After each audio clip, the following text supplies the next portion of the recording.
Good morning students. अपन ने पिछली class में प्रोनाउंस के दो प्रकारों को पढ़ा, जिसमें अपन ने पर्सनल प्रोनाउन को पढ़ा और डेमोस्ट्रेटिव प्रोनाउंस को पढ़ा।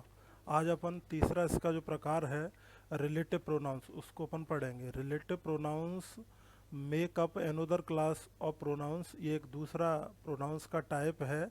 दे are use to connect relative clauses, जो आपका रिलेटिव क्लॉज को, उपवाक्य को जोड़ता है। Independent clause often they introduce additional information, जो अतिरिक्त सूचना को बताता है। About something mention in the sentence, जो वाक्य के अंदर आगे बताई गई हो। रिलेटिव प्रोनाउंस इंक्लूड, इसके अंदर that, what, which, who and हुम।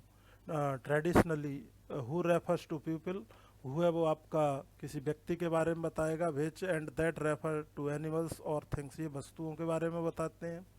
The women who called earlier didn't leave a message, यहाँ पर जो हु है वो वुमेन के लिए रेफर कर रहा है। ये एग्जाम्पल में all the dog that got adapted today will be loved, और ये जो दैट है आपका, यहाँ पर जो एग्जाम्पल दिया गया है प्रोनाउन का, ये संबंध दर्शा रहा है। दैट इसमें डॉग के लिए आ रहा है। माई कार, जिसके लिए विच आगे प्रोनाउन यूज किया गया है। नियरली 20 ईयर ओल्ड, जो बता रहे हैं कि जो हमारी कार है वो कितनी पुरानी है।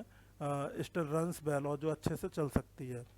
Whether you need commas with who, which and that depends on whether the clause is restrictive और नॉन रिस्ट्रिक्टिव। कहने का तात्पर्य ये है कि ये क्लॉज दर्शाता है, क्लॉज के बारे में बताता है कि सामने वाला जो क्लॉज है वो रिलेटिव है, इसका एक सेंटेंस का अभिप्राय दूसरे सेंटेंस से है।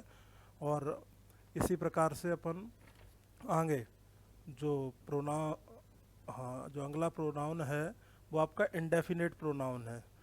ये आपका अनिश्चित जो सर्वनाम है, इसमें अपन देखते हैं इंडेफिनिट प्रोनाउंस आर यूज, इनका जो प्रयोग किया जाता है when you need to refer a person और thing that doesn't need to be specially identified.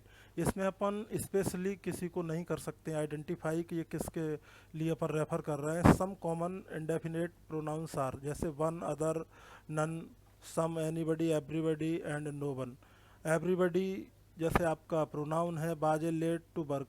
अब इसमें एवरीबडी है वो किसी निश्चित के लिए संकेत नहीं कर रहा है, सबके लिए कर रहा है, मीन प्रत्येक के लिए कर रहा है। तो यहाँ पर बात डेफिनेट नहीं है, तो इसलिए इसको अपन इंडेफिनेट आर्टिकल, इंडेफिनेट प्रोनाउंस के नाम से जानते हैं। अगला जो प्रोनाउन का प्रकार है वो रिफ्लेक्सिव है एंड इंटेंसिव प्रोनाउन। हाँ, इसका दूसरा नाम है। हाँ, तो आगे अपन देखते हैं रिफ्लेक्सिव जो प्रोनाउन है, ये आपको प्रतिक्षेपवाचक सर्वनाम के नाम से इसको जाना जाता है। तो इस प्रोनाउन को देखते हैं। Reflexive pronouns and in self और सेल्फ्स, ये सेल्फ या सेल्फ्स लगाकर बनाए जाते हैं। My self, our self, him self, her self, it self, our self, your self, them self. Use A reflexive pronoun when both the subject and object of a verb refer to the same person or thing। इसका मतलब ये है कि इसका जब प्रयोग करते हैं अपन, तो when both the subject and object, इसमें जो आपका कर्ता है और उसका कर्म है ऑफ ए वर्ब, किसी भी क्रिया का, रेफर द सेम पर्सन और थिंग, जो एक ही के बारे में बताते हैं। हेनरी कर्स्ड हिमसेल्फ, अब इसमें वह स्वयं से ही प्रभावित हो रहा है, स्वयं के कार्य से ही प्रभावित हो रहा है। For his poor I site, they booked themselves A room at the resort, I told my self I was nothing. कहने का मतलब ये है कि ये जो इसमें माई सेल्फ आया, देम सेल्फ आया, हिम सेल्फ आया, ये रिफ्लेक्सिव प्रोनाउन की जगह पर आए, और यहाँ पर रिफ्लेक्सिव प्रोनाउन को इन्होंने इंडिकेट किया।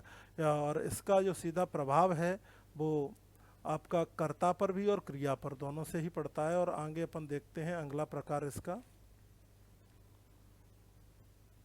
हाँ, intensive pronoun look the same as a reflexive pronoun, ये भी इसी के समान ही दिखाई देता है, but their purpose is different, लेकिन उसका उद्देश्य है वो कुछ डिफरेंट होता है। इंटेंसिव प्रोनाउन एड इम्फेसिस, ये दबाव डालता है।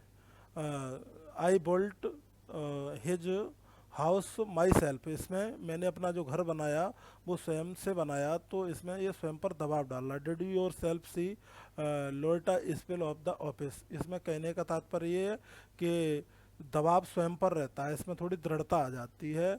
I built this house and I built this house myself mean almost the same thing.